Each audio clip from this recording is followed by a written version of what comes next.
چته روانه؟ لاره نوینه؟ چه شی وایې ته؟ دا څه وینم سلوک جمپسه بیرقای دده ولایت بالاست به ثبوت هستی لا گوشک و خدا از پشتم نبیا که آوار میشی لطفا آهسته صحبت نماید 1 کیلو باش مرد باش پاک خدایم ته صبر را که صبر وروره دا څه چټیات لیکلي دي دا زه څه وینم ته افغان یې که نه ځان ته افغان وایې دا څه دي دا چه شی وایې وروره لږ باید د بایسکل له ټای لاندې شوی وې لرې ګرځه که نه وروره زه څه دلته یم او تا څه اوتې بوتې دې شروع کړي دي ګوشانې دې په غوږو کې اچولي دي زما خبره واوره وایم دا څه چټیات یې لیکلي دي دا څه معنی سلوک و جمپ است و لطفا آهسته صحبت نمایید موږ همداسې ټایټ رایټ خلک یو وروره لرې لرې ګرځه دلته ورو ورو خبرې کوه پوه شې که نه هی افسوس په تاسو ځوانانو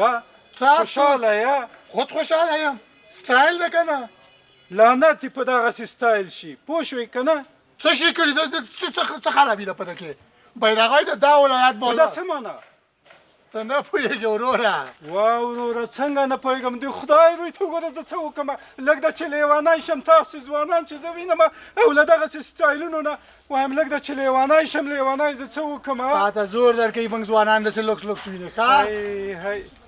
کاشکې چې عقل دې مخام وي نامخده غټ سړی یې پوه شوې ته باید اوس پوهنتون کې واوسې باید له پوهنتونه فارغ واوسې تا باید همدغه اوس یو دولتي دنده درلوده نه دغسې اوتې بوتې وروره ډېرې خبرې مه کوه پوهنتون کې مې امتحان ورکړ کانکور ناکام شوم نو ما څه کړي ول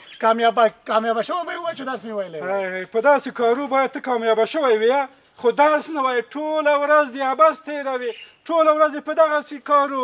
په دغسې کارو وروره تا ته یې څه مې لیکلي دي ته زما پلار یې زما مشر ورور یې کوم استاد یې تا ته یې څه زما په کار و ته مه په غوسه کېږه نه دې ورور یم نه دې پلار یم زه دې یو هیوادوال یم هیوادوال په صفت درته وایم زړه مې در باندې سوځي دا خو یو منفي فرهنګ ده له دغه نه خو دغه زموږ ځوانان څه شی زده کړي منفي اغېزه په هغوی اچوي وروره څه فرهنګ مې خراب کړی دا سټایل دی ټایټ رایټ ګرځم زړه مې هر رقم ګرځم په دې کې د فرهنګ خرابي څه شی ده وروره افسوس سل افسوس ستا په حاله لعنت په دا سټایل شي لعنت چې دغه د ښه سټایل ده خود ښه سټایل دی ګوره سلوک جامپ است که دا څه معنا راته ووایه خو جام دی مخه پام دی چې جام دی که دا نور ځوانان له ده نه څه عبرت واخلي چې شی زده کړي له ده نه ما ته یې څه په ځوانانو زما خو زده دي هر څه وروره هیله درنه کومه د خدای روی ته وګوره دغې سټایلو پسې مه ګرځه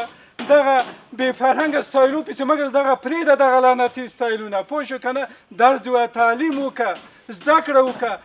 دغه هېواد تاسو غوندې ځوانانو ته اړتیا لري وایم افسوس په تا افسوس په تا دغه نور ځوانان له تا نه څه شی زده کړي موږ خوشحاله چې ځوانان لرو زموږ د هېواد راتلونکی دغسې ځوانانو ته به پاتې شي ولې دا نو خراب کار دی بیا مې راته وایي لا حول ولا قوة الا بالله وایي دا لا خراب کار ده ته هېڅ په خبره نه پوهېږه زه یو د مشر په صفت د یو هېوادوال په صفت درته نصیحت کوم وزه درته کوم وروره دا نصیحتونه دي چې بل چېرته وکړو ما پرېږده خپل سټایل مې د خپله کار مې دی تا ته یې چې زما په کار ځه وروره زه په صفت یو مسلمان په صفت د یو افغان په صفت یو هېوادوال دغه نصیحت درته کوم خوښه دي چې خبرې که نه خبرې پوه شوې پښیمانه به شې زه لاړم درنه